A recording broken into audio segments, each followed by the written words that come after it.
मार गिराया गया है, जहां असद और उसका साथी गुलाम दोनों को ढेर किया है यूपी एसटीएफ ने। और अतीक का वो डर एक बार फिर से उसके सामने है पूजा कि उसका परिवार तबाह कर दिया गया। वापस लौटिए अवनीश के पास, कुछ ज्यादा एक्सक्लूसिव जानकारी। अवनीश, ढेर हो चुका है उसका बेटा और शूटर गुलाम। पूरे मामले में उमेश पाल हत्याकांड के मामले में एक तरफ बाप अतीक अहमद, चाचा अशरफ अदालत में पेश हो रहे थे, दूसरी तरफ एसटीएफ के साथ इनकाउंटर चल रहा था। दुर्दांत अपराधियों का असद और गुलाम दोनों की इनकाउंटर में जो है मौत हुई है। इनकाउंटर विमलेंदु और दो एसटीएफ के अफसर थे, नवेंदु और बिमल। इनकी नेतृत्व में अलग अलग टीमें लगातार कार्रवाई कर रही थी, लगातार इनकी तलाश चल रही थी। इलेक्ट्रॉनिक सर्विलांस के माध्यम से इनकी लोकेशन झांसी के पास मिली थी और वहां पर मुठभेड़ हुआ है, जिस मुठभेड़ में मार गिराया गया है। 5 लाख के इनामी थे। उमेश पाल की हत्या करने के बाद 24 तारीख को जो तस्वीरें सामने आई थी सीसीटीवी फुटेज की, आप देखिए नारेबाजी हो रही है अदालत परिसर के बाहर, लोग नारेबाजी कर रहे हैं, वकील नारेबाजी कर रहे हैं लगातार। आप देखिए अदालत परिसर के बाहर किस तरीके से ये पूरा घटनाक्रम हुआ है। असद को इनकाउंटर में मार गिराया गया है, गुलाम को इनकाउंटर में मार गिराया गया और इस बात को लेकर के वकीलों में अलग अलग तरीके की प्रतिक्रिया। क्या प्रतिक्रिया आप लोगों की जो असद और गुलाम के इनकाउंटर में हो गई है? बहुत अच्छा एसटीएफ द्वारा ये कदम उठाया गया, बहुत अच्छे तरीके से क्या कहते हैं इसको अंजाम दिया गया, बहुत सही हुआ। ऐसे नृशंस हत्यारों के साथ ऐसा ही होना चाहिए। ये बहुत सही हुआ जो है, इनका लोग का यही हर्ष होना चाहिए जिन्होंने जो है बेकसूर लोगों की हत्या करे हैं। एक सुनियोजित ढंग से जो है इनका इनकाउंटर होना ही चाहिए। हम योगी सरकार का बहुत तहे दिल से और पुलिस प्रशासन का धन्यवाद करते हैं कि उन्होंने जो एक कदम उठाया, बहुत सराहनीय ही कदम है। अब जिस बेटे को आपराधिक दुनिया में लॉन्च करने के लिए उमेश पाल की हत्या कराई गई थी अतीक अहमद और अशरफ द्वारा, उस बेटे का इनकाउंटर में मौत अब देखनी होगी अतीक अहमद को। अतीक अहमद के लिए सबसे बड़ा झटका आज तक का अब सामने है। असद और उसका शूटर गुलाम दोनों यूपी एसटीएफ के साथ मुठभेड़ में झांसी के अंदर मारे गए हैं। नवेंदु और बिमल दोनों डिप्टी एसपी लगातार अपनी टीमों के साथ कॉम्बिंग कर रहे थे, लगातार वहां पर उनको लीड मिली हुई थी, वो लगातार असद और गुलाम की तलाश में छापेमारी कर रहे थे और उन्होंने जो है इलेक्ट्रॉनिक सर्विलांस के माध्यम से उनकी पोजीशन पाई। वहां पर दोनों के बीच एक्सचेंज ऑफ फायर हुआ है, इलीगल वेपन्स जो है वो बरामद किए गए हैं असद के पास से। असद तीसरा बेटा है अतीक अहमद और साइस्ता परवीन का। इस पूरे मामले में मुलजिम था, शूटर था, लगातार फरार था। उसकी तलाश नेपाल से लेकर के मेरठ, दिल्ली, हरियाणा, राजस्थान में लगातार हो रही थी और उसकी लोकेशन जो है वो झांसी के अंदर मिली। झांसी में नवेंदु और बिमल के नेतृत्व में यूपी एसटीएफ की टीम के साथ मुठभेड़ हुई और मुठभेड़ में असद और गुलाम जो है उनको उनकी मौत हुई, उनको ढेर कर दिया गया। जो है उनकी मौत की पुष्टि जो आपसे थोड़ी देर पहले उत्तर प्रदेश के special DG law and order Prashant Kumar ने की है। प्रशांत कुमार ने इस बात की पुष्टि की है कि और डिटेल्स अभी आ रही हैं, लेकिन इनकाउंटर नवेंदु और बिमल के नेतृत्व में असद और गुलाम के साथ हुआ है और इस इनकाउंटर में दोनों की मौत हो गई है। 5 लाख रुपए के इनामी थे। उमेश पाल हत्याकांड को अंजाम देने वाले दोनों शूटर्स थे। असद के नेतृत्व में, असद को की अगुवाई में इस हत्याकांड को अंजाम दिया गया था। उसकी उपस्थिति में इस पूरे हत्याकांड को अंजाम देने की तस्वीरें सारी दुनिया ने सीसीटीवी फुटेज के रूप में सामने देखी थी। उस सीसीटीवी फुटेज में दिखाई पड़ा था कि किस तरीके से असद ने दौड़ते हुए पिस्टल से हत्या की थी उमेश पाल की।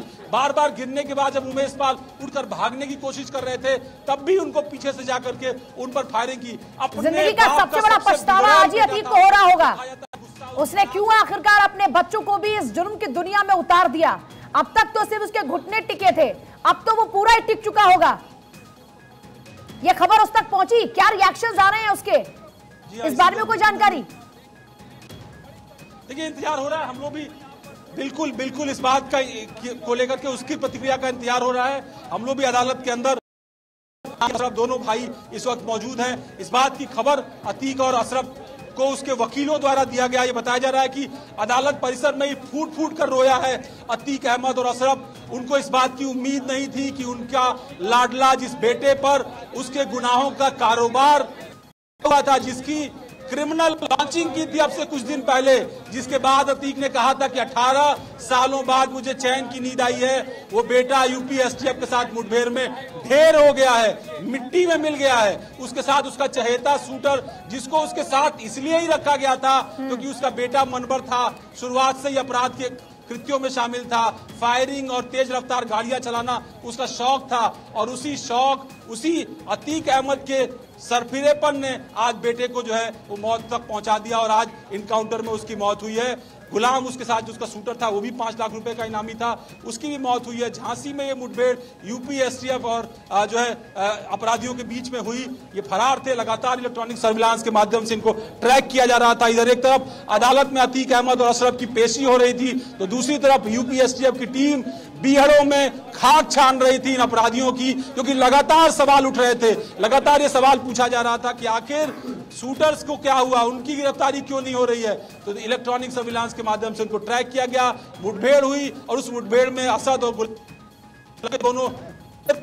सबसे बड़ी खबर है इस वक्त, एक तरफ अदालत में अतीक अहमद इस वक्त उस पल को याद कर रहा होगा, किस पल उसने सोचा कि असद के माध्यम से इस पूरे हत्याकांड को एक लॉन्चिंग पैड के तौर पर इस्तेमाल करते हुए उसको जो है आगे लाने की कोशिश होगी। उसके 2 बेटे पहले ही गुनाहों को लेकर के जेलों के अंदर बंद हैं, 2 बेटे बाल सुधार गृह में। तो इसे लेकर क्या जानकारी मिल रही है? असद और गुलाम साथ साथ में ही दौड़ रहे थे, जहां जा रहे थे साथ साथ में ही थे। दोनों का जब एनकाउंटर हुआ तो भी क्या साथ साथ थे? कहां पर थे, कहां ठहरे हुए थे, कौन इनको पनाह दे रहा था? इस बारे में भी कुछ और जानकारी भी पुलिस दे रही है क्या? और जैसे जैसे सामने आ रही है मैं अपने दर्शकों से हम लोग शेयर करेंगे। अभी जो जानकारी मिलेगी नेपाल की तरफ मिली थी, नेपाल के भी जिलों में, सीमावर्ती जिलों में लगातार व्यापारियों ने जिन्होंने मदद की थी उनको हिरासत में भी लिया गया था। जिलों में जो है वो कोशिश की गई थी रुपैया के आसपास, कोशिश की गई थी बढ़नी के आसपास के जिलों में जहां पर कॉम्बिंग करके। आपके पास वापस लौट रहे हैं झांसी से शकील हमारे साथ में इस वक्त है। झांसी में ही दरअसल यूपी एसटीएफ ने असद और शूटर का एनकाउंटर किया है जिसका नाम है गुलाम। आप यहां पर रुक करेंगे, आपके पास क्या कुछ जानकारी है? झांसी में एनकाउंटर हुआ, वहां से लोकेशन से आपके पास क्या कुछ जानकारी अभी तक? मैं बता रहा हूं कि झांसी में बड़गांव थाना क्षेत्र है, पारीछा के पास असद का लड़का अतीक का लड़का है जो असद और जो शूटर है गुलाम, इन दोनों की जो है मुठभेड़ हुई है पुलिस से। उस दौरान पुलिस मुठभेड़ के दौरान इन दोनों लोगों को गोली लगी है और वहीं पे ये दोनों लोग ढेर हो चुके हैं। पुलिस से हमारे जिले के आला अधिकारियों से संपर्क जारी है, उनसे बातचीत की जा रही है, लेकिन अभी तक उन्होंने जो है कोई जवाब नहीं दिया। उनका कहना यह है कि हाँ मुठभेड़ हुई है, लेकिन जानकार सूत्रों के से जो खबर मिली है ये दोनों लोग पुलिस की गोली से अब तक मारे गए हैं। अभी और क्या जानकारी आपके पास में है? शॉट डेड, मौके पर ही शॉट डेड हो गए दोनों?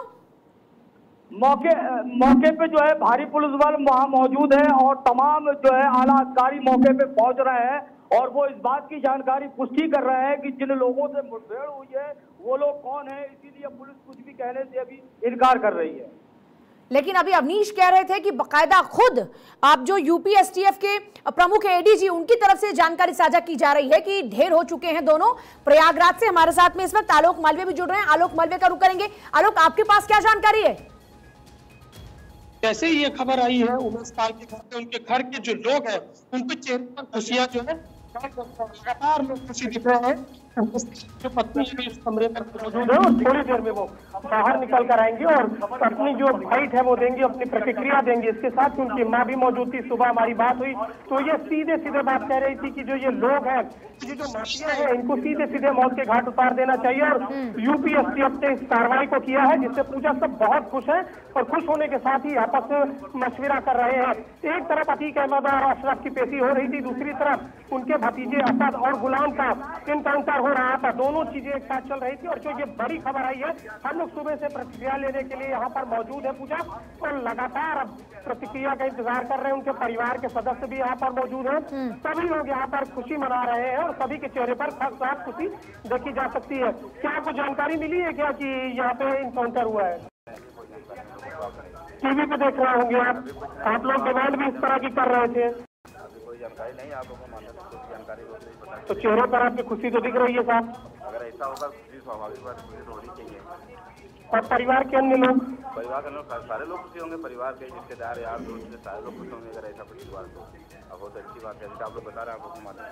हाँ बताइए। अच्छा लग रहा है, अभी दिल में सुकून मिल रहा है क्योंकि वही ऐसा भी था मेरे आगे दिखाई दे रहा था। अब उनको भी एहसास होगा। वापस लौटू आपके पास में अमृता का रुख करेंगे। अमृता के पास कुछ खास जानकारी। अमृता, देखिए पूजा, जो असद लगातार ये माना जा रहा था कि अतीक उसे अपना सूरज बनाना चाहता है, वो असद अब हमेशा हमेशा के लिए आस्त हो चुका है और एनकाउंटर में ढेर किया गया उसका साथी गुलाम, जो लगातार इस एनकाउंटर उमेश पाल हत्याकांड के बाद से ही उसके साथ था और उसके साथ वहां रहा, वहां घूमा जहां जहां असद रहा है। फरार था और 5 लाख के इनामी थे दोनों।